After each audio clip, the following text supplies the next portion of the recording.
Okay, we're live on YouTube.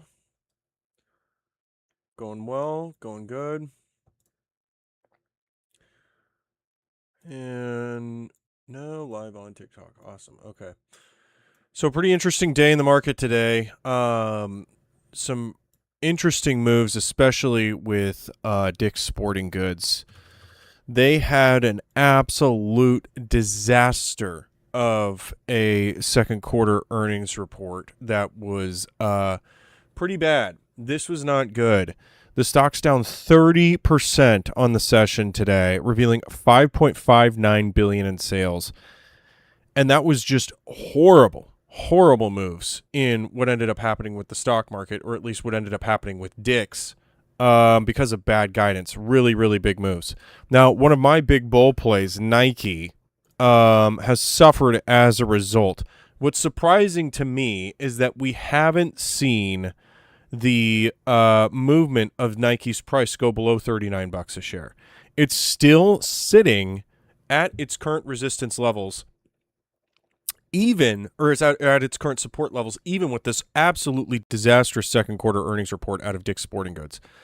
Pretty insane. What happens with Dick's? Really bad guidance. They said they've seen weak movement in sales and all types of stuff, or especially the sneaker category is not going well with Dick's.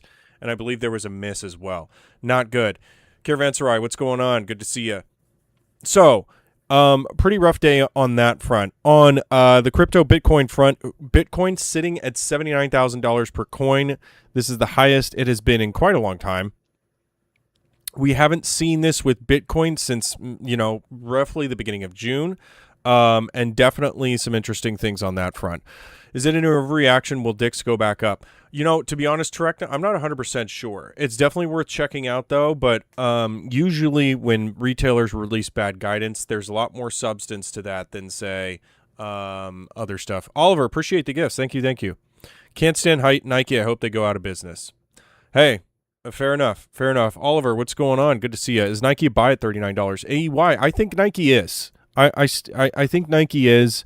But the thing is that with Dick's report, they also said that the movement of other sneaker brands like Hoka's and On were bad too.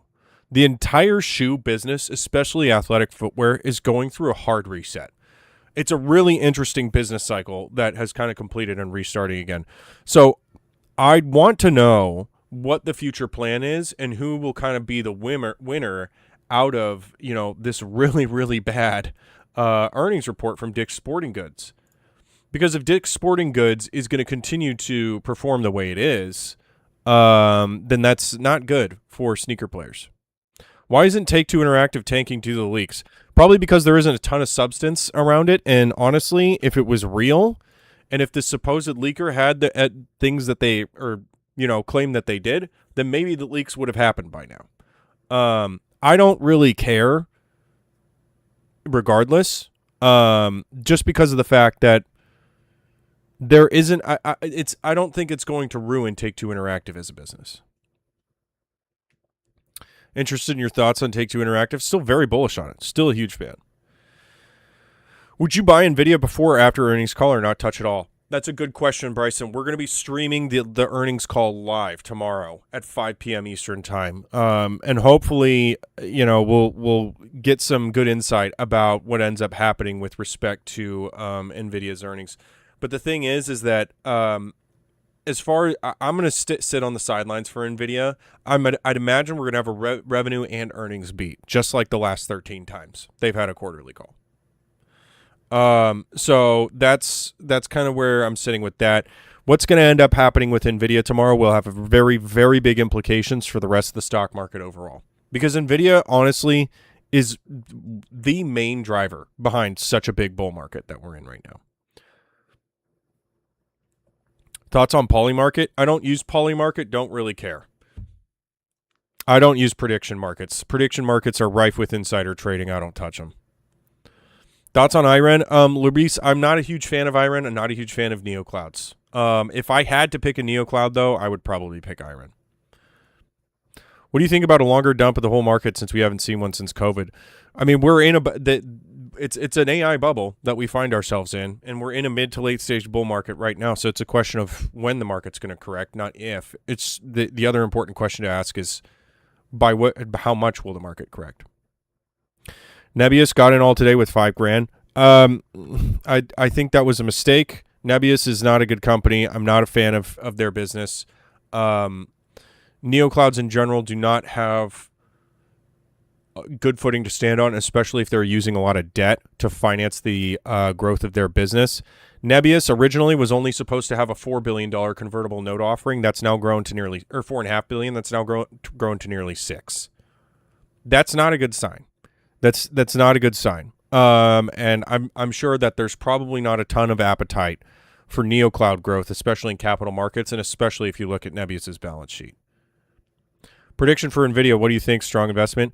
I think that NVIDIA is going to have a revenue and earnings beat with respect to the stock price moving. That's going to be what it's all going to be what guidance says. It's going to be what Jensen Huang says with respect to guidance. I'd imagine he's probably going to say things like demand's continuing to outclass supply.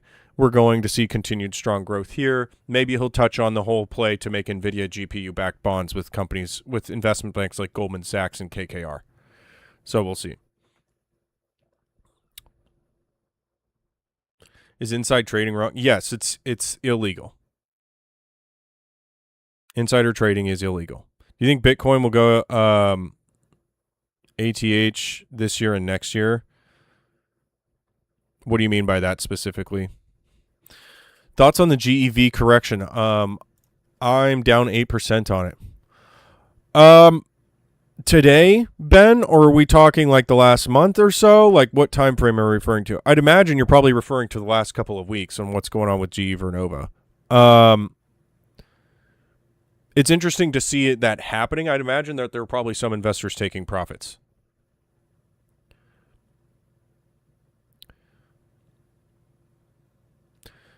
Thoughts on Mercado Libre? Jesus, a really, really strong e-commerce company. I mean, they're the absolute dominant player in the South American and Central American markets. A lot of things that they're really doing well. The problem is I don't think they're not scaling as well as people were hoping, especially with margin growth. Revenue's growing well, margins aren't expanding as well with it. That's kind of part of the problem. Do you think Bitcoin will go to all-time highs this year and next year? Good question. As far as all-time highs going back, I think it was 122 grand for Bitcoin is the highest we've seen it at ever.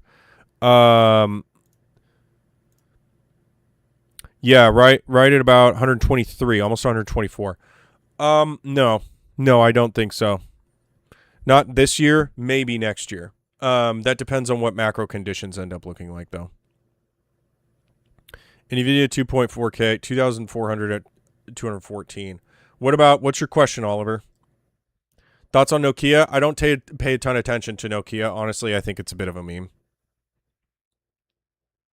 Eli Lilly, it's one of my favorite pharmaceutical plays. Jesus, one of my favorite. Will SanDisk ever hit all-time highs? I don't think we're going to see SanDisk above $2,200 a share anytime soon, if that's what you're referring to. Obviously, the fundamentals of SanDisk are still very good. There's still a lot of things to like about SanDisk, especially at this price. The problem with SanDisk, I think, is getting up to $2,200-$2,300 a share with SanDisk, like where we were back in June. That's going to take a while, in my opinion.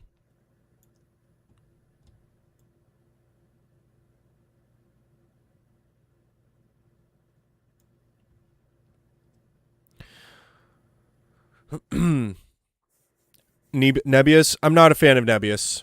Not a fan of Nebius. What about Applied Digital? Honestly, Applied Digital is. I don't understand why this company isn't making more money. They should be making a lot of money right now, but they're not, and that's not a good sign, to be honest. They need to be doing a lot better. Looking at Applied Digital's recent fundamentals, it's not great. And I'll demonstrate this to you right now. With respect to Applied Digital, when we look at their, I'll zoom in just a little bit more. There we go. With respect to Applied Digital, quarter over quarter revenue, or year quarter over quarter. I'll go to quarter over quarter. We're seeing increased revenue growth. We had 258 million in revenue in the second quarter of 2026, and their net losses didn't improve. What that suggests to me is that we're probably seeing some issues with scaling cost with Applied Digital, and they're losing $109 million on that. I'm not a fan of this business, especially at this price. You're getting at a 2.54 beta, and to be honest, I'm really, really not that excited about it. I'd love to see a strong bull thesis for it, though, if somebody has it.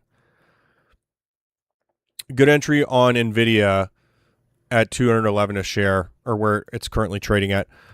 I'm not gonna trade NVIDIA on earnings, or at 212 a share.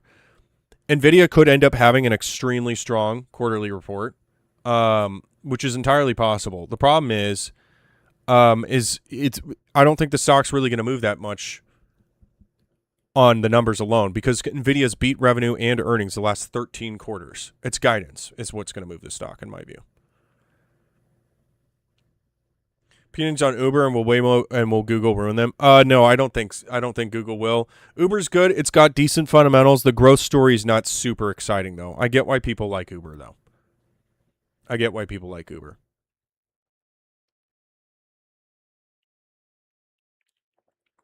And for Cypher, I need a ticker for Cypher. And what about Micron? There's big implications for Micron as well, especially with NVIDIA's earnings tomorrow. So we'll end up seeing what ends up, like, I'm going to be watching Micron, I'm going to be watching NVIDIA, I'm going to be streaming the earnings call live tomorrow at 5 p.m. Eastern US, so that way we can understand what's in Jensen Huang's head. When's NVIDIA's earnings? Tomorrow. It's tomorrow. So there's going to be implications for Micron. There's going to be implications for Broadcom, Applied Materials. There's going to be implications for Marvel, TSMC, ASML, all of these companies.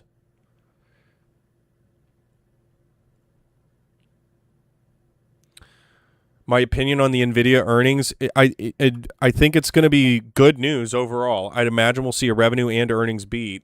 But again, I'm more interested in hearing what Jensen Huang specifically says, or like what's specifically said by the management. That's the play. Paying attention to what's being said there, that's the play. Okay, and then Cypher. Cypher Digital. I remember looking at these guys briefly a while back. Quick refresher on them. They are in... Right. Develops and operates industrial scale data centers for Bitcoin mining and high-performance compute hosting. It develops HPC data centers for various hyperscaler tenants. Yeah, so here's the thing. They're wasting their time and literally wasting their money, or maybe not anymore. Actually, no, they probably are wasting their money on mining Bitcoin. Bitcoin mining costs... It's somewhere around $82,000 in electrical costs, as well as overhead and capital costs to mine a single Bitcoin. So mining Bitcoin right now, you're operating at a loss. Being a Bitcoin miner, you're a loser. If any of their compute is going towards Bitcoin mining, that's a huge problem. Now, in the other case, they pivot and essentially just use their GPUs for training AI models. I would imagine that they're unprofitable. It looks like they are. And essentially just kind of operating as a neocloud and making use of their chips that way. That's what happened to net earnings as a result of year-end 2025. And here's what the quarter-over-quarter results look like. That's a bloated balance sheet, too, and they have massive financing inflows. So they probably raised a ton of debt and a ton of equity, and they're losing money out their butt. Cypher Digital is no way. Absolutely not. Thoughts on IREN? Not a fan of IREN. No. And like at this price, yeah, it's too expensive. IREN's just too expensive.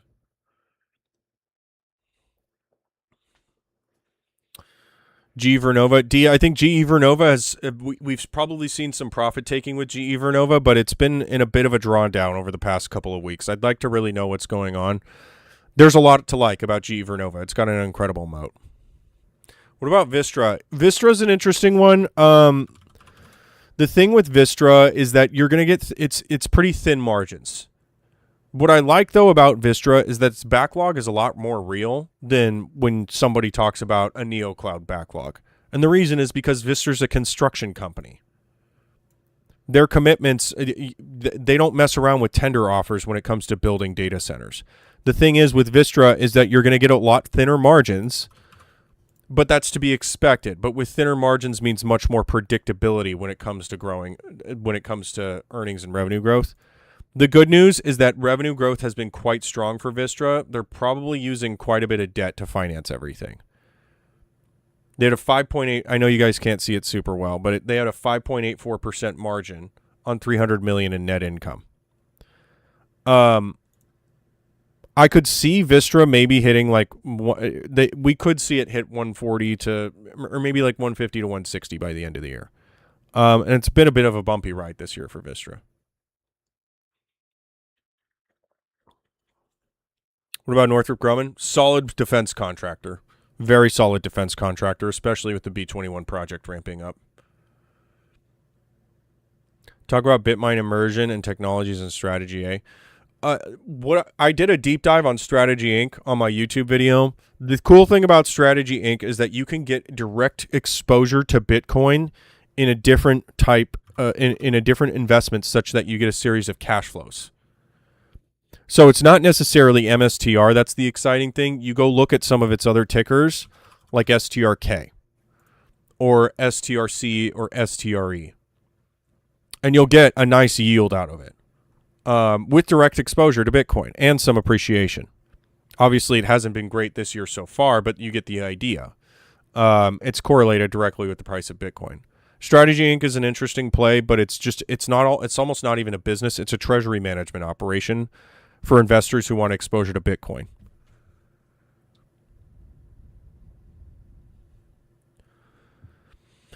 What stocks do I like to invest in? Right now, I'm very bullish on Reddit. I'm very bullish on Take-Two Interactive. I'm bullish on Nike. And I'm also bullish on some other plays. I think Elf Cosmetics is interesting. I also like Waste Management as a defensive play. And right now, I'm working on a deep dive for AppLovin for APP. And that's an interesting one, too, because the market, honestly... In my view, especially when we saw this happen, when the stock price came off a cliff, based on my research so far, it's looking more and more like a buy the dip opportunity, and this is just a massive overreaction by the market, at least so far in my view. Still working on that, and I'm going to get that deep dive video out on Thursday, but it'll be interesting to see. Make your case for Nike. I'm bearish on it. Here's my case for Nike. Nike has seen quarter-over-quarter and year-over-year revenue growth in every segment except China. The problem with Nike is the other problem is that Nike got rid of the thing that made it such a catastrophic downfall over the past 5 years, which was the previous management team thought a direct-to-consumer option would be cool. That was a huge mistake. They're now reverting back to wholesale relationships and retail relationships. The second is that they're leveraging Nike app data to potentially come out with new customization options for their shoes. In addition to that, once they turn over inventory in China, their carrying costs are going to come down a lot. And I think that they have a good team in place. I like their management team. I think they have a good team in place. You cannot rebuild Rome in a day. Nike was the Rome of athletic footwear for a long time.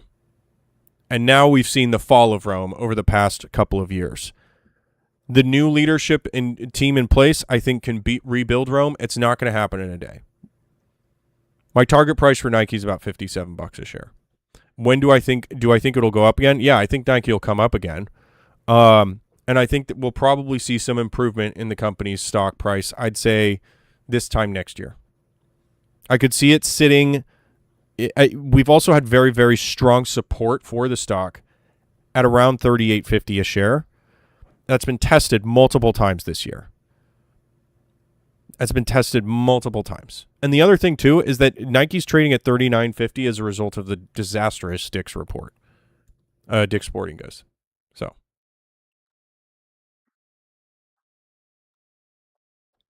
Grab's an interesting play. I'm not. Grab is a little bit expensive relative to its earnings, especially when you put it in perspective and compare it to Uber. What I like about Grab is I'm going to hold shares for Grab in case they get bought by Uber. If Uber wants to expand to Asia. What I think of Rocket Lab, Jakob, I think Rocket Lab is way too much execution risk. Thoughts on Salesforce earnings for tomorrow? Johnny, that's an interesting question. Honestly, I haven't, if we see a material improvement in Salesforce's business, that's going to be a really, really good thing. What's strange, though, is that the market continues to kind of treat Salesforce like the ugly girl at the high school dance when, in their eyes, the real prom queen is ServiceNow. So if Salesforce has a good report for tomorrow, then obviously that's good from a fundamental perspective. But I think the market is pricing Salesforce at around 24x trailing 12-month earnings because it's a much more late-stage mature company compared to ServiceNow. And ServiceNow, in my view, how is ServiceNow doing today, by the way? Yeah, at about 127 a share. I'd say if I'm holding shares in ServiceNow, I'd probably take profits if they break out above 135 a share. This is definitely, like, I wouldn't sell at this price. No way. There's definitely probably some more room for improvement. But I don't know if I would get in at this price. Am I holding NVIDIA? Big Ang through an ETF I am. Not directly, though. Any thoughts on Intuitive Surgical? AEY, you should go to my YouTube channel. I did a 40-minute deep dive on that on Intuitive Surgical. Intuitive Surgical has an incredible moat. Really, really interesting business. The problem is that Intuitive Surgical, I think, is overvalued, unfortunately. The way Intuitive Surgical grows is through surgery volume. Most of their money is made on replacing the components on the Da Vinci system. And they basically need a lot of physicians and a lot of surgeons to use for, to have appendectomies or hysterectomies or bariatric surgery or whatever. That has to continue to churn. Actually, selling new systems is tough, and most of them are leases. And the company doesn't have as much pricing power as I think they would like in that sense. So I think it's overvalued. It's an incredible company, though. They have to have really, really strong free cash flow growth to justify today's price. Thoughts on SLS? I've looked at SELLAS Life Sciences. I don't know. I mean, are they going to be the next Moderna play? I don't think so. I think that's more likely. It's more likely than not that nothing's going to end up happening with these guys. I could be wrong, though. Understanding the biotech and the science behind all this, though, is something that I need to continue to educate myself on. But a lot of people are positioning themselves in SLS because of Moderna movements, which, by the way, is absolutely insane. We're up another 14.5% today. I'd imagine, though, I don't know if there's still shorts in Moderna, because part of the reason why we saw this was obviously the phase 3 results were very exciting, but that was also a short squeeze. I don't know if shorts are still getting squeezed. I'd imagine probably not, but this is still a lot of movement in Moderna. Western Digital, I like Western Digital's fundamentals. As far as would you pick SanDisk over Western Digital? That's still to be determined, at least from my perspective. I still got to do a little bit more work on Western Digital. There's a lot to like about Western Digital, though, and they're in the right space at the right time, for sure. Thoughts on Tesla? I don't buy Tesla. I don't own Tesla stock in Tesla. I'm never going to own stock in Tesla. I don't buy automotive companies. Novo Nordisk, it's really a shame. Novo Nordisk deserves better treatment from the market than it's getting. It's having a good day today, but it's kind of wild. Like, if you compare Eli Lilly and Novo Nordisk, their valuations relative to earnings are completely different, which is just nuts to me. Novo Nordisk deserves to be at a much higher price than this, in my view. I'd say at least $100 a share. Is that going to end up happening with Novo Nordisk, though? I don't know. Because this is what it's been like so far this year. This is the past year, and this is the past 5 years. So hard to say. That's kind of why I like Eli Lilly a little bit more. Future price for Elf, Johnny. My target price for Elf was $100 a share, and I called that target price out in early July. Today, I'd say hang on to it. But if you got in at around 74 a share when I did my deep dive on Elf Beauty, you're sitting pretty. Like, this isn't bad. This is not a bad spot to be in. Why do I like Elf? Ben, go watch my deep dive on it. Elf has made some very, very smart moves. And while they look expensive from an earnings perspective, their price to sales ratio is quite low. In addition to that, they are much smarter. They are much more efficient with their marketing budget than their competition is. Elf is just straight up taking market share from Estee Lauder, Olay, other cosmetics firms. Elf is the cosmetic company for Gen Z. And their acquisitions over the past couple of years were genius. Acquiring, a lot of people were like, oh, they bought Hailey Bieber's makeup business for $1 billion, and people were like, that's insane. That's way too expensive. That's, an eye-popping $1 billion acquisition. That was honestly cheap. And that was a very smart move by them. Really smart move. Avgo, Broadcom, what do you think of going into earnings? Broadcom, I'm not Broadcom's expensive. Relative to, other, I'm just not that impressed with Broadcom. If I want to get in the AI supply chain, I'd rather get into someone else. Like, I would rather get buy shares in Applied Materials or something like this. Maybe Lam Research. And I know it's not like a perfect apples to apples comparison. They're in the semiconductor space, though. There's better semiconductor companies than Broadcom. Should I sell ASTS or hold? Honestly, I think ASTS has a ton of execution risk. It has not had, the past month has kind of been The past couple of weeks haven't been ideal. It's actually down this year. It was massively overvalued at that point in June, though. It's still very expensive. There's a lot of room to correct for ASTS. What do you think about Marvel earnings on Friday? We'll see. I think Marvel, what's going to end up happening with Marvel's earnings, obviously they're their own company and they're going to have their own results, and that's going to be important to pay attention to what those results are. But the bigger piece of news, though, with Marvel is what's happening tomorrow, I think, when NVIDIA reports. Because depending on what NVIDIA's results are and what their guidance is, that can mean good things or bad things for Marvel. Walmart. Yeah. Kind of a rare, little bit strange with respect to the last quarterly report with Walmart. The sales slowdown was probably took Wall Street by surprise. As far as if that's an overreaction or not, it honestly feels like a bit of an overreaction, but this isn't like a massive correction. Generally speaking, yeah, it's not small, but if you put it into the context of how the stock has done over the last year, it's not as big as what we saw the last quarterly report. How will NVIDIA impact the market? What move should we expect from NVIDIA? What's going to end up going on, the reason why NVIDIA will impact the market is because NVIDIA, their numbers are important to know. So revenue and earnings beat is what's likely, at least in my view. Again, we'll probably see another revenue and earnings beat out of NVIDIA. But what's important about NVIDIA is what their management says, what their 2027 guidance is. I'd imagine they're probably going to be optimistic.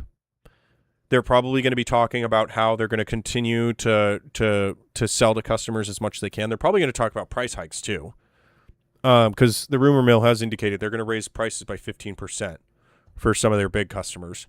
But what's especially interesting, and what I'm going to be paying very close attention to with NVIDIA, is any talk about if there's any discussion about the the bond financing scheme that they're trying to arrange with like Goldman Sachs, KKR, Apollo, to create NVIDIA GPU-backed bonds. That's what I really want to know about. Do you think Avgo will move with NVIDIA tomorrow? Yeah, not quite in lockstep, Oliver, but you know, I'm sure what ends up happening with NVIDIA's price could be correlated with Broadcom. NVIDIA will continue to be good till the OpenAI IPO, if OpenAI does have an IPO at this point. I mean, you know, their executive team is a revolving door. So, yeah. CrowdStrike or Shopify? I'd go with Shopify, Scott, to be honest. Any idea on Nike? Sultan Fath, I'm bullish on Nike.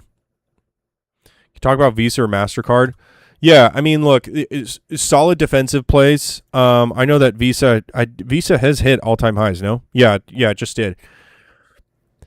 There's a lot to like about Visa as a stock. There's a lot to like with respect to their business and what they do. It's a defensive play, though. And as far as like MasterCard is concerned, it's another good defensive play. Obviously, they compete with each other. They both are at all-time highs right now. To be honest, I'd give the edge to Visa because they're at nearly identical valuations, but Visa has a slightly better yield. I'm not super excited about, like, the growth is good. It's predictable, though. Very overweight on Broadcom, 38% of my portfolio. Should I worry? I'm not going to tell you to buy, sell, or anything. That's worrisome, though. Yeah. Thoughts on the U.S. Treasury bond? Good question, Marco. Where are we sitting at with the 10-year? Because that's actually pretty important to know. Wow. Okay. So we're down quite a bit.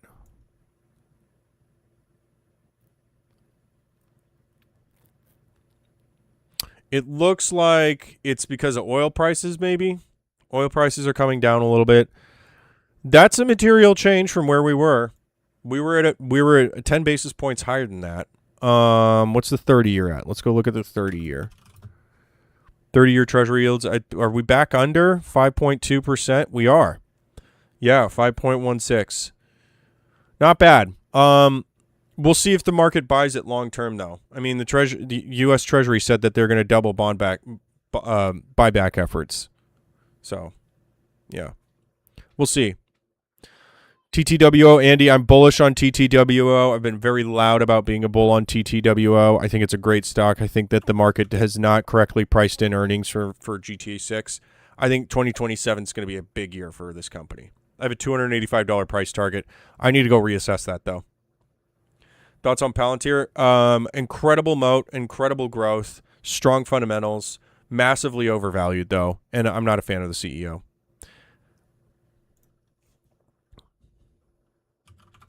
And what about Intel? Intel is too expensive. It's too expensive. Their Q2 results were very good. They did have very, very good results. Foundry is going to take a long time to turn around, though. And I'm not a huge fan of its valuation at the moment. It's very expensive. Dick's Sporting Goods down 30% on the day. Yeah, a rough earnings report for Dick's. Absolutely. Kind of a rough position to be in. Yeah, this is not a good day for Dick's. I'm not really sure if this is an overreaction. I just found out about this today, like everybody else did. We'll see. We'll see if it is. Like it very well could be justified. The market's reaction. That puts Dick's down at a 12 PE, trailing 12 months. It's big, very big. JP Morgan is telling its clients to expect a big decline in the AI sector. When, though? When is that? When did they say?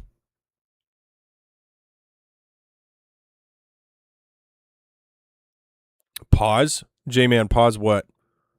What do you want me to pause?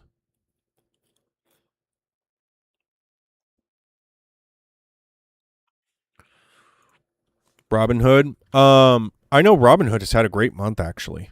Wow, we're up another 8% today. That's insane. Yeah, the past couple of weeks for Robinhood, it's been on an interesting run.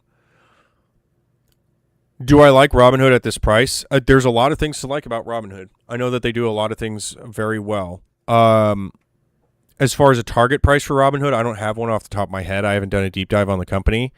But I know they've made some interesting moves, and they've made, especially when it comes to, how they're able to facilitate crypto transactions for their clients, as well as getting into the prediction market game, I believe that they've done. So they're doing a lot of things right. As far as doing a deep dive on the company and what we'll end up seeing out of them, we'll see. We'll see. I think it's probably it's probably fairly valued at this price. It's about even on the year, up just a little bit. So that's good news. That's good news. Thoughts on SMCI? Interesting valuation. Margins make me hesitate. Yeah, I know that the legal concerns that they had were a big problem. What I do like about Super Microcomputer, though, Ben, is its valuation. I'm a really, really, really big fan of its valuation at the moment. I know that they have had some very strong growth as well. Like, for those of you who are interested in Broadcom, this is something that's more interesting. Because the fundamentals of SMCI are extremely good. That's fantastic year-over-year revenue growth. Their margins are thin, but they've improved quarter over quarter. It also has a pretty healthy balance sheet as well. So there's a lot of things to like about SMCI in my view. It's not bad. Really not bad. So honestly, we could see some more upward movements out of SMCI even after today, even after such a good day it had. So we'll see. It follows Bitcoin too much, Michael. We're talking about SMCI or Robinhood. SoFi's frustrating. SoFi's boring. I said it before. I'll say it again. SoFi is not that, it's boring. This stock hasn't broken out above $20 a share in a couple of months, and then the last time before that was basically the beginning of the year. SoFi's just hung out between $15 and $20 a share for a long time. Congrats on Reddit today. Thanks, Katie. Appreciate it. It's top 5 stocks for the next 3 months. Verena, I don't look at within the next 3 months. I don't view it that way. I just I've top 5 stocks that I'm bullish on. I don't know why what's going to see the most movement in the next 3 months? Hard to say. Asked about Moderna for a reason it's flying today. Yeah, Beatrice. What I'm curious about is, is Moderna getting short squeezed again? Because that's something that would be very interesting if that's the case. If Moderna is getting short squeezed. AppLovin, SVA, I'm working on an AppLovin deep dive. That'll be on my YouTube channel in a couple of days. So far, what my research has told me is that there's a lot of things to like about AppLovin, and that what happened at Q2 is a massive overreaction. The market sold off because of a timing, because the market was too... Basically, the market sold off because its management said, yeah, it's a timing mismatch. We're training a new AI model for ad placement in e-commerce. It takes a little bit of time because we don't have the back-tested data like we do in the mobile gaming segment. And then there was a massive sell-off as a result. The fundamentals for AppLovin are insane. Insane margins, insane growth. There's a ton of things to like about AppLovin. So, as far as the target price is concerned, I don't have that yet. Still working on my DCF for it. Axon. Yeah, we can check out Axon. I know that they have quietly kind of flown under the radar as a result of what the controversy that Flock is going through. I know that Axon is like second in line to a lot of communities to replace a lot of license plate identification cameras. Axon's very expensive relative to its earnings, and I know they have solid lines of business, but this is $613 a share at a $50 billion market cap.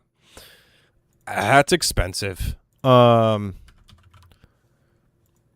And as far as, their fundamentals, revenue growth has been pretty good year over year. Quarter over quarter, it's that we've seen some growth. Margins are kind of all over the place, though. Like, what's this? Like, we had $169 million in net income in the first quarter of 2026 on $807 million in revenue.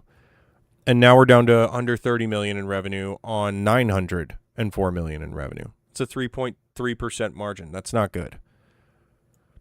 So, like, something's going on with their cost structure that I don't like, but it's expensive to begin with. I'd probably avoid Axon. As far as, like, selling or shorting, can't say for sure. Not a big fan of it, though. What does my research process look like? It depends on the company, to be honest. From a very basic standpoint, I look at the filings, I look at revenue streams, I look at the quality of those revenue streams as well as quality of earnings. Look at the management team and what their plan is for growth, and how they address certain problems. I also look at some technicals. Most of it's value or fundamental analysis, though, looking at the fundamentals of the company, the health of their balance sheet, how they manage cash, all that stuff. What side am I using? This is Yahoo Finance, and then this is Barron's right here. About ServiceNow, Andrew, I'm a fan of ServiceNow. I was a bigger fan of ServiceNow when it was at about, like $100 a share. I thought that was a great entry point. But with ServiceNow, the way it currently is, I don't know if I'd get in. I'd hang on to it, though, at this price. I think we're probably going to see if ServiceNow breaks out above $135 a share, that could be a decent time to take profits.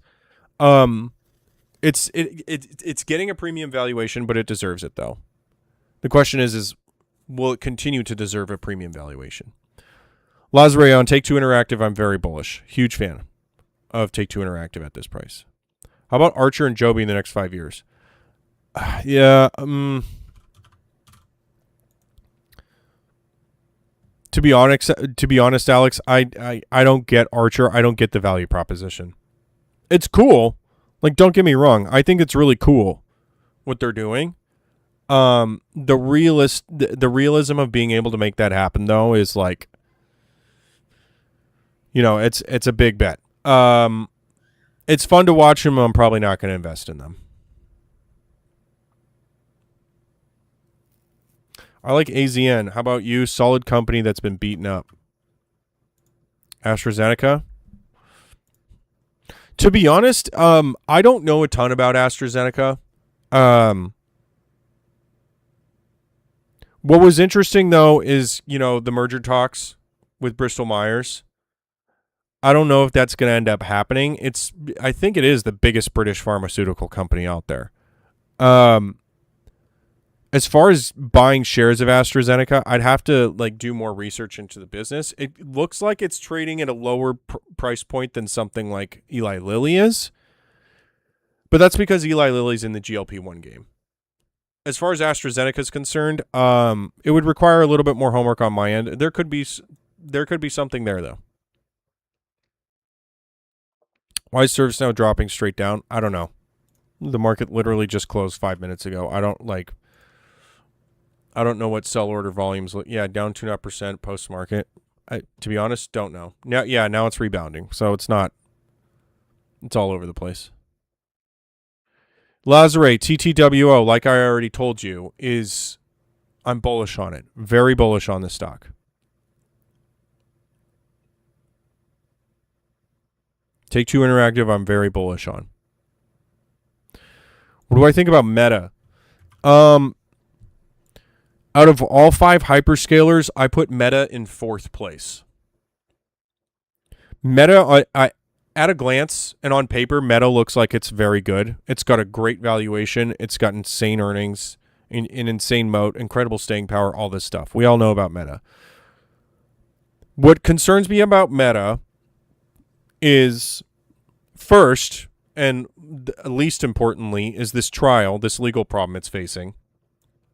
But second is off-balance sheet activity. That's what's concerning to me about Meta.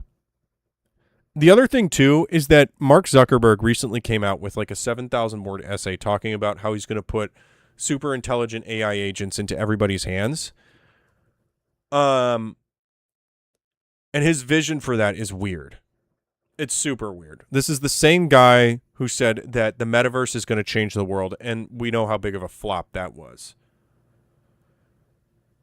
His plans for how he intends on putting AI into everybody's hands. This is someone who can't see the forest through the trees. He doesn't get it. So as far as Meta is concerned, I'm probably not going to buy. If I'm hanging on to shares of Meta, probably not going to sell.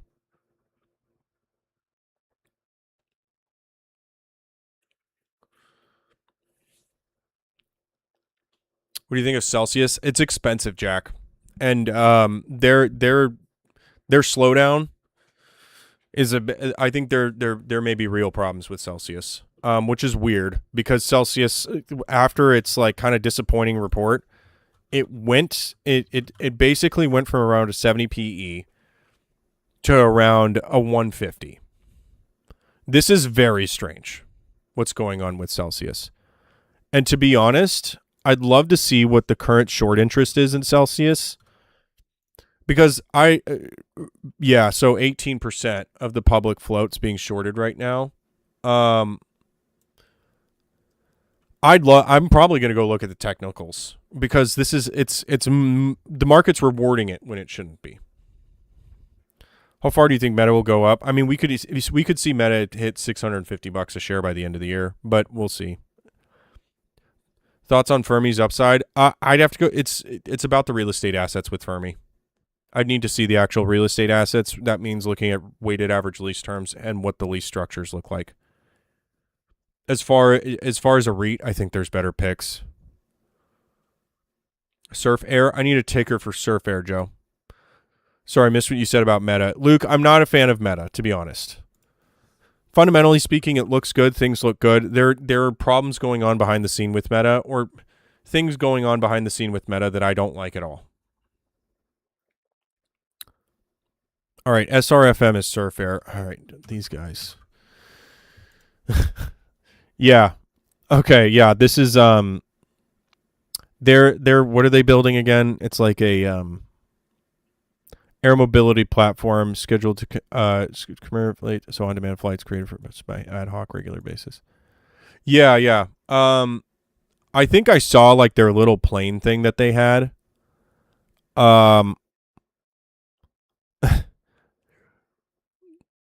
To be honest, when you're a micro cap at less than $100 million valuation, and you've had a rough year, I think that the market's speaking to you. Not a fan of SRFM. Unless you've got a good bull thesis for it, unless you know something that I don't, I'm not a fan of it. Finally, Reddit moved today. Can it continue? It absolutely can continue, Soren. I think it will. It's hilarious to me how overlooked Reddit is. It's actually hilarious to me how overlooked this company is. Reddit has some of the best fundamentals anywhere.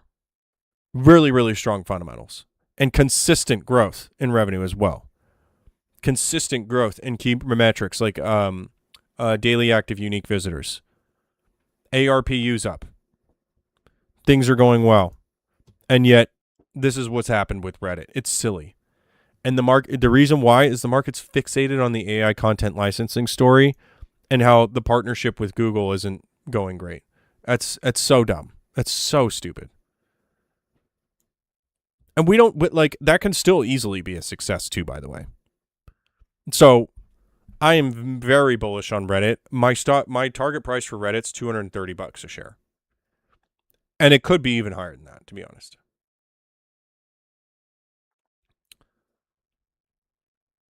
Do I have something like tax-free savings in the US? Callum, what do you mean, like an account or what? SRFM is partnered with Palantir. It's okay. Like what? So did Zeta. So I mean, a lot of people partner with Palantir. Why does an on-demand flying a company that's basically going to create on-demand flights? How does Palantir bake into that? I don't get that. Tell me how that works. How far do you think Reddit will go? Right now, Pruda, my target price for Reddit's $230 a share. How long till it gets to 230? You think, Easton? I don't know. It could be. Maybe by the end of the first quarter next year. So like maybe March 27. It very easily could do better than that, though, in my opinion. European defense. Which ones, Alex? Any airline stocks? I have a couple of shares in Delta Airlines. And it's been a great investment for me. I've been very pleased with Delta's performance. I don't know if it might be time to take profits though in Delta. Airlines are very cyclical. And there's a lot to like about some airlines. Some airlines can do extremely well. It's very cyclical. It's a really tough business. And honestly, it might be time to part ways with Delta.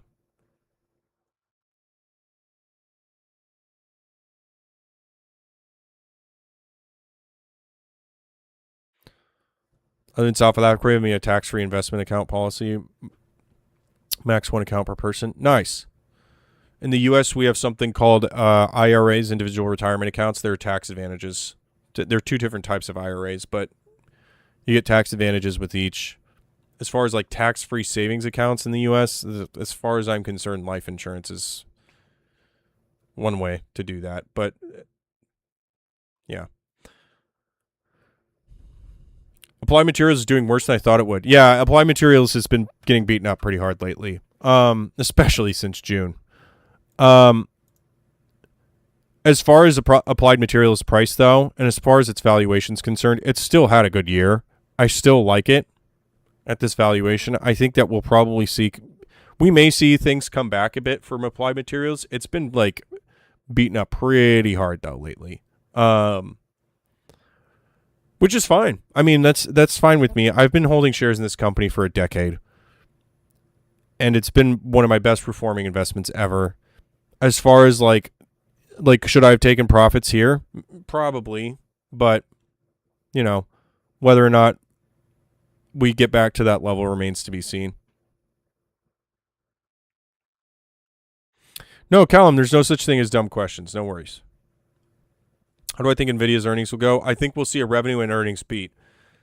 But it's the stock price is going to move as a result of guidance, not necessarily the numbers in my view. Surf Air Mobile and Palantir for Surfros AI platform. Sick. Cool. Have they sold a flight yet? I mean, is their prototype? I think their prototype has flown, but they've been doing this, the Surf Air Mobility. How long have they been in business for?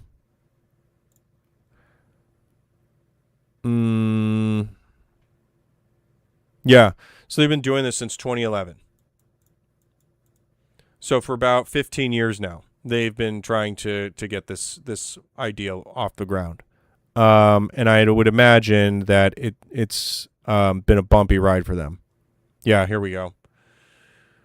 Here's their IPO a long time ago, and it's just been a total nightmare since. So no, I'm not convinced of Surf Air Mobility. I don't care if they partner with Palantir. I don't see the business case behind it is not serious. Thoughts on Qualcomm? Qualcomm's very, very strong. There's a lot to like about Qualcomm. Its valuation makes a lot more sense than some others. But I think it's understanding the nuance of their markets and their customers is the key to Qualcomm, because there were some companies that were much better positioned to provide components for chips meant for data centers than Qualcomm was, i.e. Marvel. So yeah, Bloom Energy. Bloom Energy is cool. Like as far as here's what I like about Bloom. Bloom Energy, really cool concept, interesting niche. Definitely something that I think can be really awesome as far as providing energy to data centers. Its valuation is crazy though. Its valuation is crazy. I mean, it's treated like, some revolutionary VC startup in a lot of ways, especially when it was trading above $300 a share. That was crazy. Is it a good time to get in with Bloom Energy? I don't know. Will we see it above 300 per share anytime soon? I don't think so. I need to look at the fundamentals on Bloom though.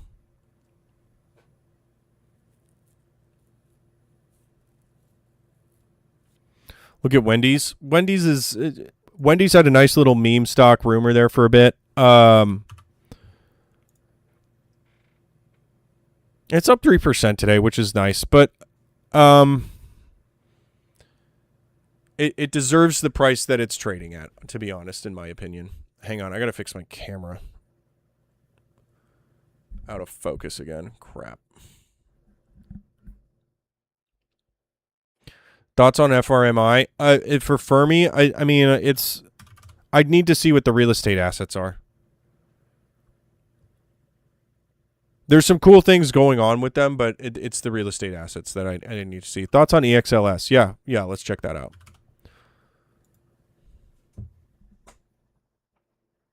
Oh my god, this is going to make me really mad. Sorry, guys. One sec.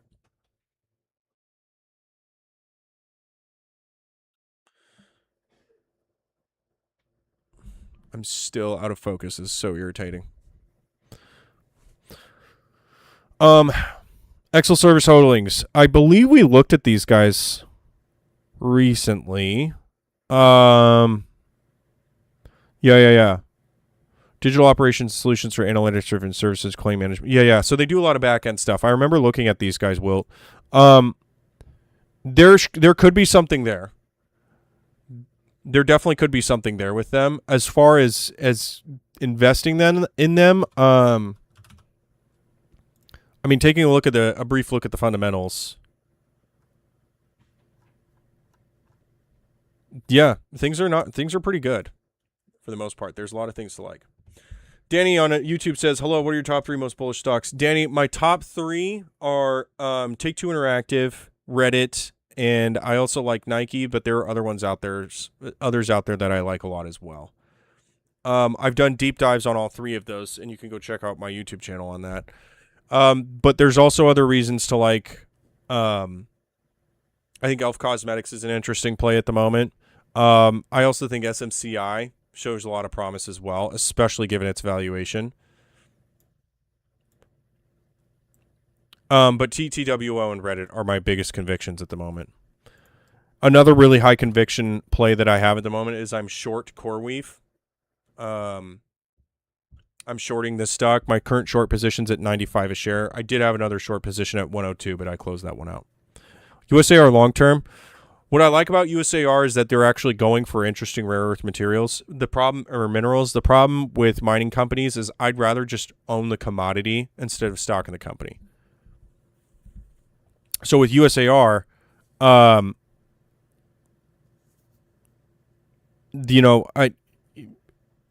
would love to see like a futures market for samarium, but there isn't.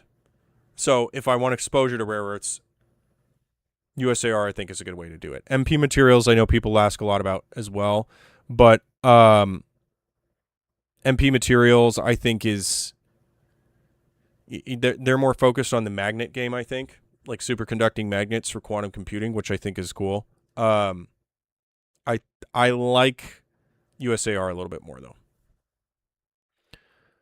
USSR, so no, USAR. USA Rare Earth Inc., this company. And no problem, Danny. No problem.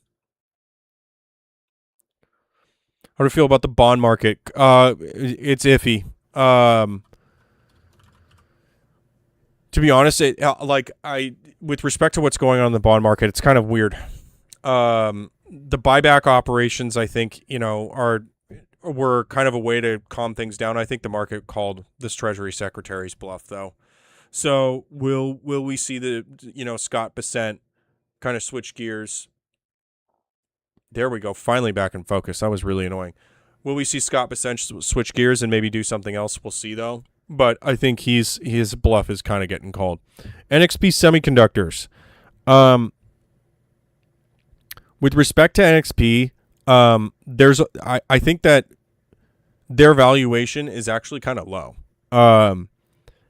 But the thing that we need to kind of understand is why. Because there may be a good reason for that. So, for example, if we go look at NXPI's latest fundamentals, or at least just kind of take a quick look and see where revenue has been and that kind of stuff, you can see revenue year-over-year revenue has actually come down a little bit. And quarter-over-quarter, things look like they're pretty good. Margin's sitting at about 22%, which is pretty decent. So it definitely requires a bit more of a deep dive. But the thing is why is NXP trading at around, 20 times trailing 12-month earnings, whereas someone like Broadcom can trade at 60? It's kind of like the whole, it's sort of like the Eli Lilly Novo Nordisk situation going on, or kind of like ServiceNow and Salesforce. One company in the same industry is getting much better treatment than the other. Why?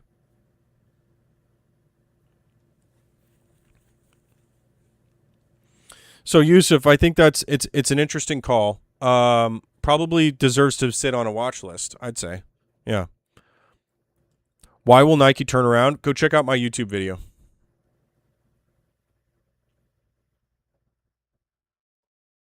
Went positive on Romico Resources today, first time in a long time. Nice. Well done, Jamie.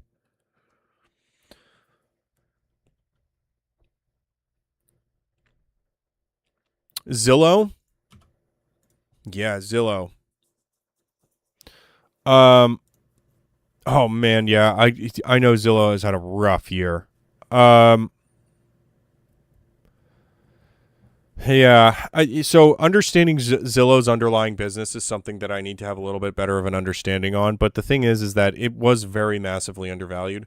The problem is that America's housing market just sucks in 2026. It's a rough housing market, and I know that when things are doing better in the housing market, typically Zillow does better. But as for what they do, if you're making like razor thin margins on $708 million in income in the first quarter, you're getting $48 million in net income. You have very, very high overhead. I would imagine that is probably dragging you down. But the thing is that as far as capturing more pricing power, I don't know where Zillow can get that. So to be honest, I'm probably I'm gonna sit on the sidelines with Zillow. I won't get in on it, I don't think.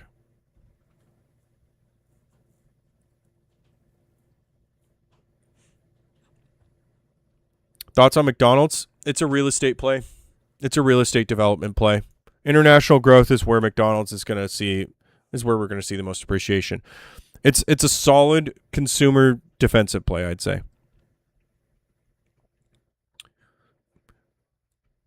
You get a nice yield out of McDonald's too, about 2.73%, which isn't too bad. But it's mostly franchise locations. And in order to grow that, it's real estate development. So that means you need to, like, McDonald's will probably improve a lot if we see interest rates come down. McDonald's will probably improve a lot if we see, like, lumber prices improve or other commodities that are involved with that. Labor, the cost of labor is also critical.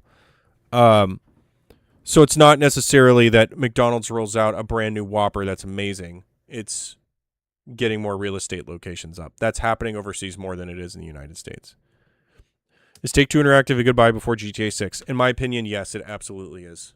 I like Take-Two Interactive at this price a lot. AppLovin. Timo, I'm doing a deep dive on AppLovin at the moment. I'll have my deep dive up on Thursday. I don't have a target price yet. Still working on my DCF analysis for AppLovin. What ended up happening here, though, at least so far, according to the homework I've done on AppLovin, this was a massive, massive overreaction. Massive overreaction. AppLovin looks very cheap on paper at the moment. Zukin on YouTube says MTZ, please. Yeah, absolutely. Mass Tech Inc. Who are these guys? Thoughts on CrowdStrike? We'll get to CrowdStrike in just a second. Infrastructure engineering construction company provides engineering, building installations, maintenance, upgrade services, blah, blah, blah, blah, blah. Okay, cool. Communications, clean energy, power delivery, pipeline, and other. Cool. So they do fiber, they do water, natural gas, carbon sequestration. Sick. As far as their recent performance is concerned, is it a good time to get in with them?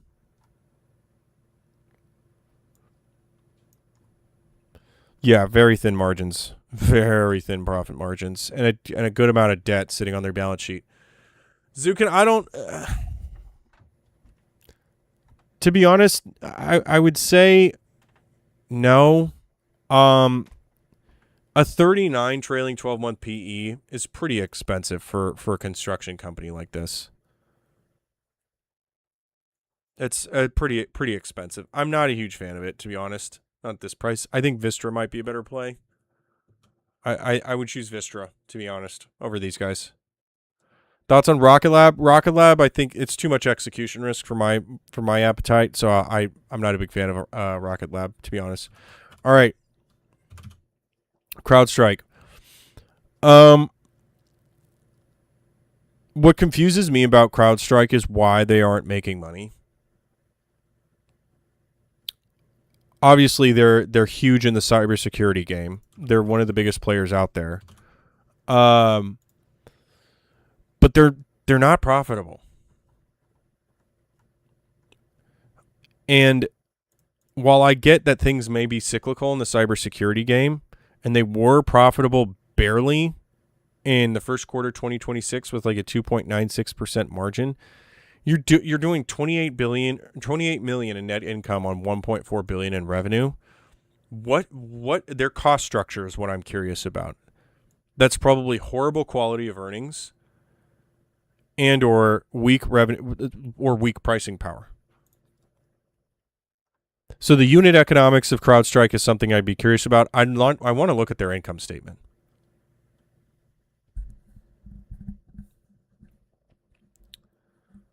Absolutely, Zukin. Happy to help.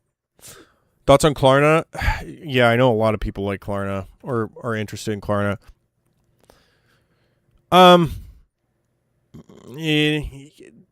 So it's not that original of an idea.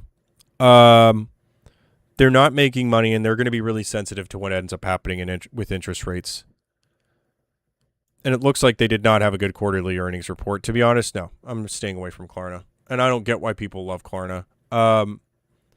If you're going to be doing like payday-style loans to people with bad credit, you should be making money doing that. So the issue with Klarna, I'd say, is either it could be a macro factor, meaning they're not capturing enough of the market or the demand for what they're selling, or it's a bad model with a bloated cost structure. So no, I'm not a fan of Klarna. Thoughts on Nokia? Maddie, I don't pay attention to Nokia. Don't really care. Nokia is kind of a meme. I know that like their signals technology is like getting a lot of people excited and that kind of stuff.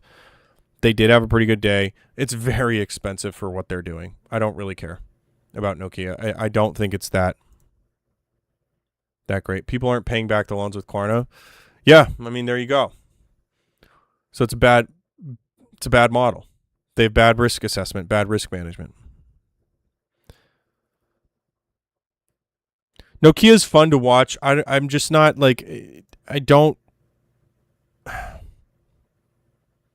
It seems like it's more fluff than real substance. Have I heard of GTA getting hacked leak? Yeah, I haven't seen the leak yet though. And if there was, and if the leak is still there, then why are what's the deal? Like if you're gonna leak it. So as more time goes on, day by day passes, the more and more it feels like it's total bullcrap.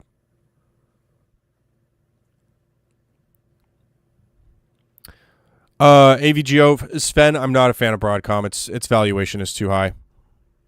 I'm from Finland, so it's sad to hear. I'm sorry, Maddie. I know that Nokia is a really big and important Finnish company. I don't, unless you have a good bull thesis for Nokia. But there's still plenty of things to be proud of as a Finn. Absolutely plenty of things to be proud of, namely Valtteri Bottas. What would you say is the best secondary play on AI? What do you mean by secondary play, Alex?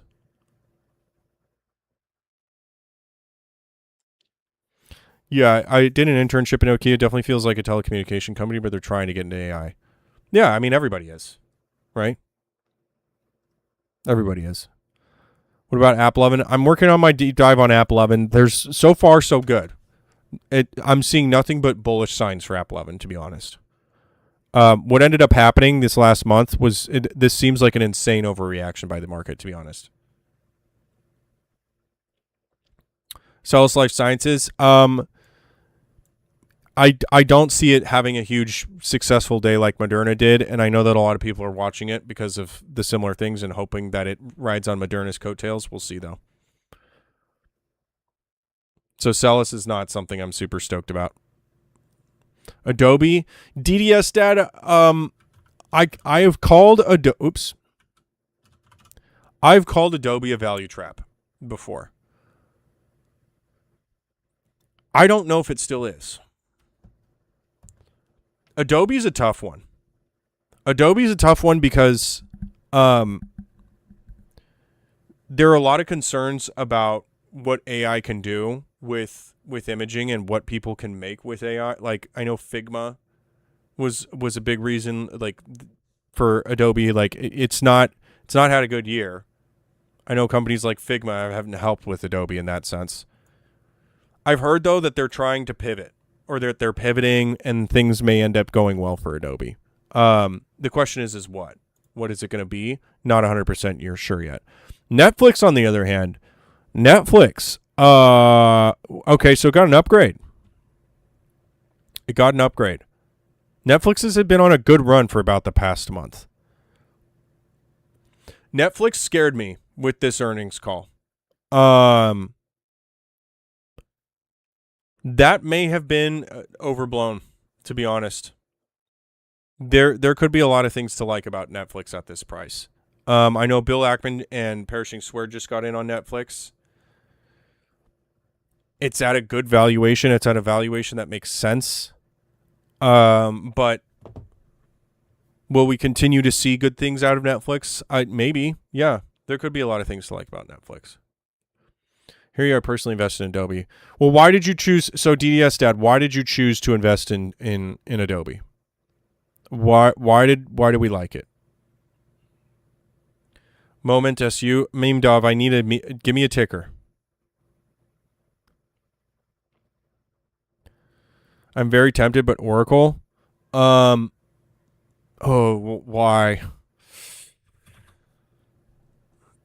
I don't like Oracle at this. To be honest, I don't like what's going on with Oracle. Credit risk is a big problem with them, and the market doesn't really seem to be paying attention to that. I like it because I think AI scared punished them more than they should have, and AI may actually help. No, that's fair. That's fair. I do need to look at Adobe's filings more and get a better understanding of, what their revenue streams look like and how well those are doing.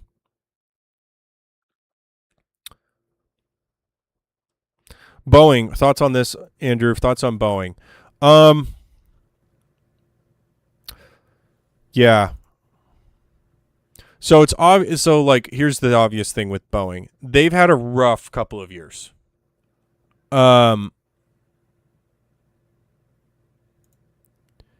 Since COVID, it's been a ride with Boeing. I'm not fully convinced yet, though, that things are completely turned around at Boeing. They need an aerospace engineer back in charge of that company. The former PE guys and the finance guys who ran Boeing the past couple of years, they didn't know what to do. They didn't have a clue what they were doing.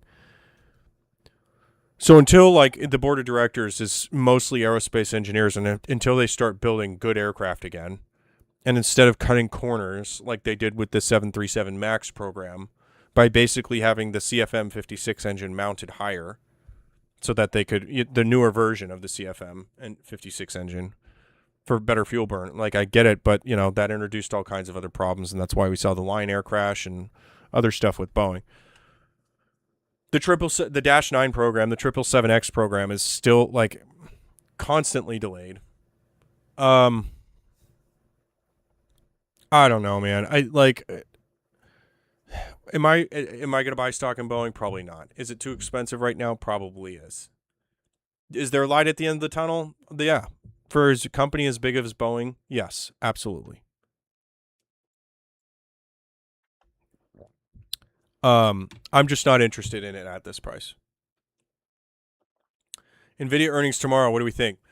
So for NVIDIA, I think we're going to see an earnings beat and we're going to see a revenue beat. I'm very curious to know what the guidance is. I want to know what their thoughts are about 2027. I'd imagine it's going to be all optimistic. We may get some information. We may glean some info about like AI partners. There's probably going to be some analysts that are going to be like, you guys are committing to a lot of financial backstops. How are those agreements going? Like, how exactly are those? Like, what do the contracts say there? Circular financing may be brought up. The $500 billion plan to create NVIDIA GPU-backed bonds may come up. Those are all comments I'm very interested in hearing. I'm going to be live streaming the NVIDIA earnings tomorrow at 5 p.m. Eastern, 100%.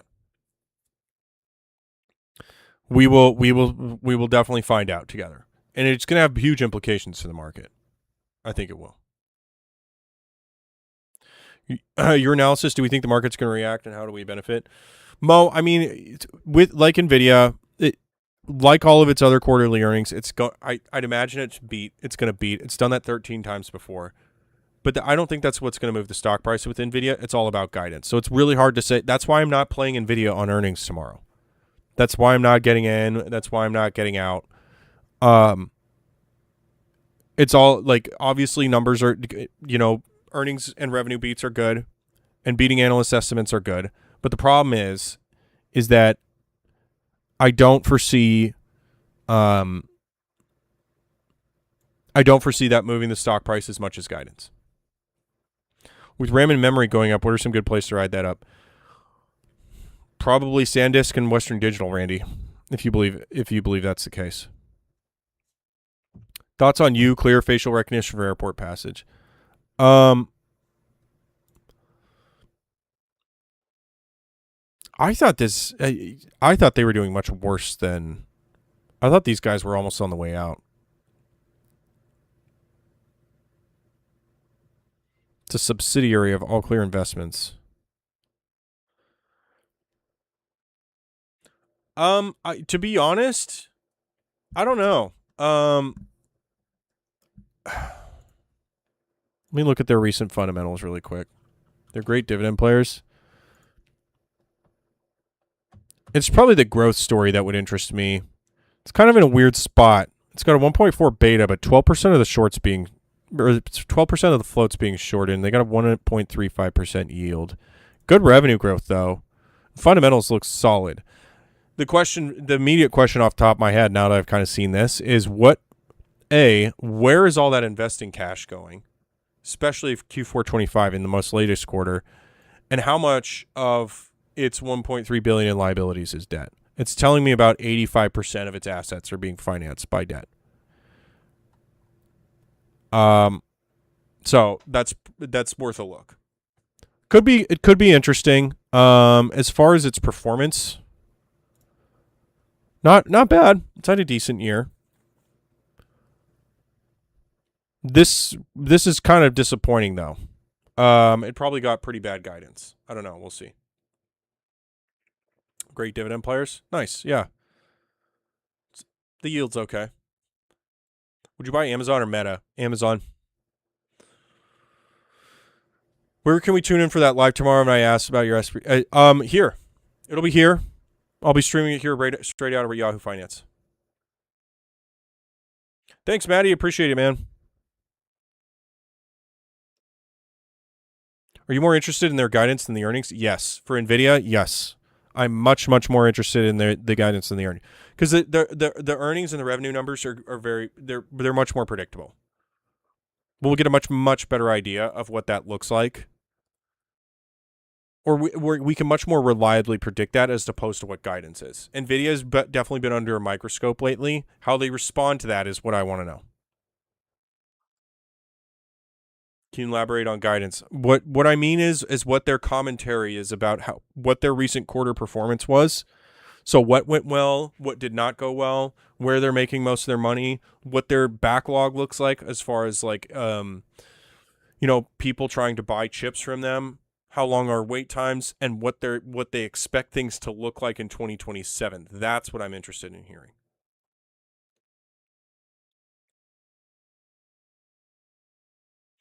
I got 300 shares of Amazon from working there. Sold off a lot when I was young, but riding it for 15, 20 years. Nice, Randy. Thoughts on IREN's earnings soon? I to be honest, Patrick, I'd imagine it's probably going to go pretty well for them. Like we'll probably see like a slight revenue beat, like with a lot of neoclouds lately. It's still too expensive for me. I'm not interested in IREN at this price.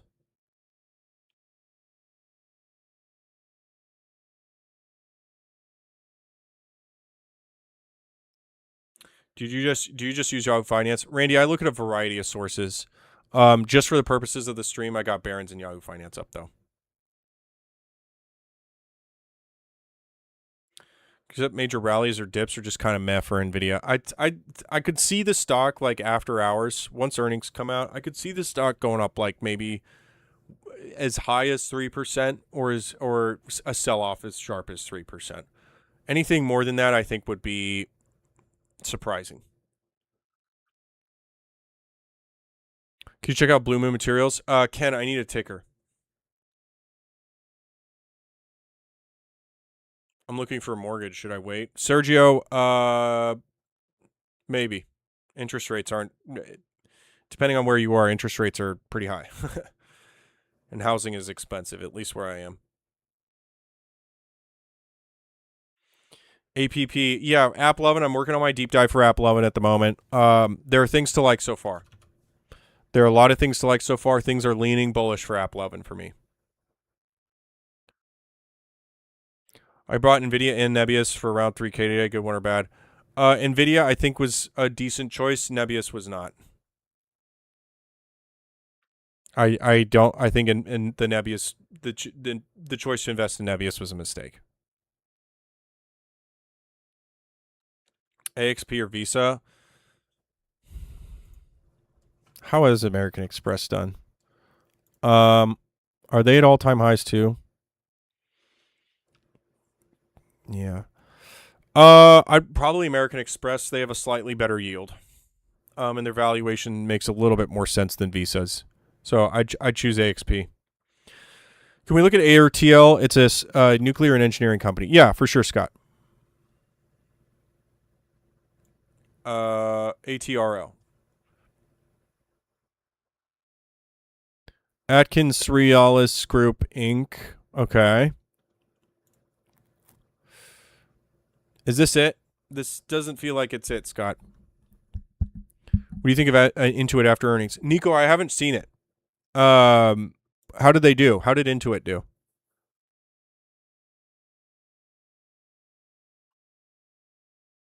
What do I think NVIDIA stock price is going to do? I'd imagine it'll come up a little bit.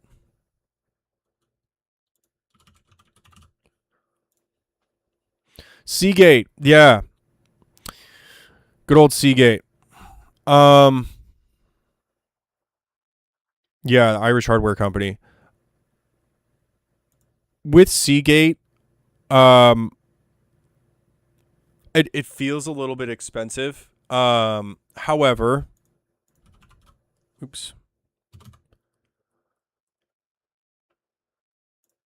Let me pull up the recent performance. I need a quick refresher on Seagate's performance. Year over year looks incredibly strong for Seagate.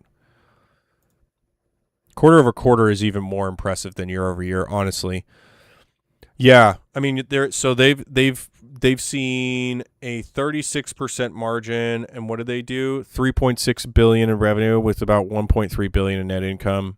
$3.1 billion last quarter with $748 million in net income. It's very good. It probably deserves the premium treatment it's getting. I'd say that there are two things. First, go look at the revenue streams and see what's improving and who their customers are and why their margin's improving. Is it because it's coming from the revenue side or the cost side? And then the second, I'd say with Seagate is maybe go look at the technicals, because it's had a very strong year, and deservedly so. So is it appropriate? I'd say it's probably appropriately priced. There could be a little bit of we could see a rebound for Seagate, to be honest. And I mean, if I look at, and I'll just pull up Seagate and trading view here, just to kind of get an idea, and I'll show you guys what I'm looking at, just so we can get a clearer picture. All right, so here's Seagate. So what you're looking at right here, over here on the left, this is the end of June, and here it is currently. So this is like the last 2 months. Then we've got an RSI down here. Crap. Momentum's not moving too strong in one direction or the other. Here's our RSI index right here. Yeah, I mean, as far as getting into Seagate at the moment, I would say maybe. It's definitely got a premium price though for it. As far as seeing additional upside with Seagate, that remains to be seen.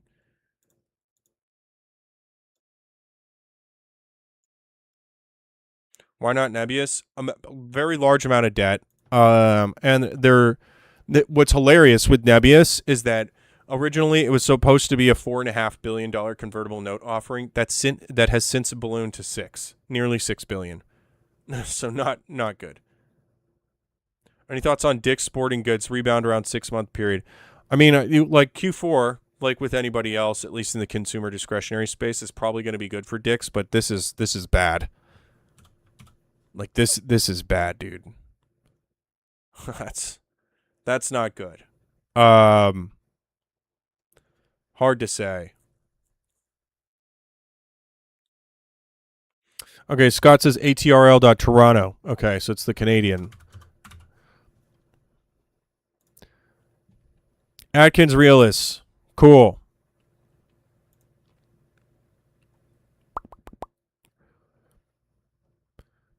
Capital investment, U.S., Canada, Saudi Arabia.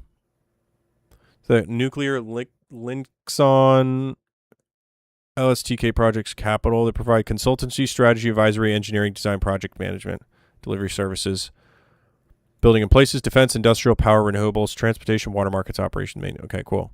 And they're based out of Montreal. Nice. There's probably a lot of things to like about these guys. I'd imagine that they're probably involved in some pretty big projects, but they're not quite. Oh wow, they're not showing up here in Barron's. Strange. Let me see if we can get a look at their financials on a quarterly base. So this was probably a one-off item right here back in January of 2025. Yeah, so pretty thin margins. They probably have a good backlog from data center development, all this type of stuff. But as far as getting in, I would say maybe not. Could require more homework, though. Thoughts on App 11? Flam, so far things look bullish for App 11. I like what I see so far. Check Broadcom. Why? Broadcom's overvalued, guys, in my view. It's too expensive. And Marvel's kind of like eating Broadcom's lunch a little bit, especially with the recent findings with Google. Website name, Lucas. This is Yahoo Finance. So, yeah.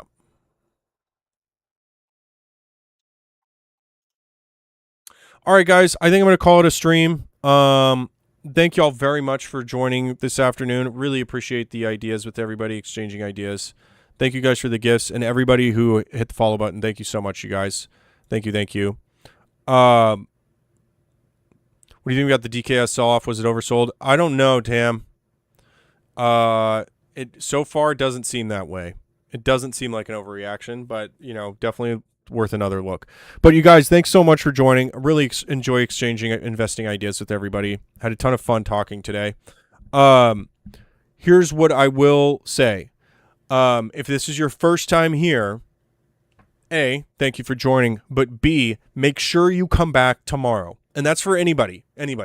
Come back tomorrow. We're going to be live streaming NVIDIA's earnings call. NVIDIA's earnings call is tomorrow, and that's going to be big. It's going to be at 5 p.m. Eastern U.S. tomorrow. We'll be live streaming it. I'll provide my live reactions to the commentary. We're going to find out what's going to end up happening with the market, especially with everything going on in AI because of what NVIDIA says. Very, very, very, very big news. Guidance is going to be critical. What time?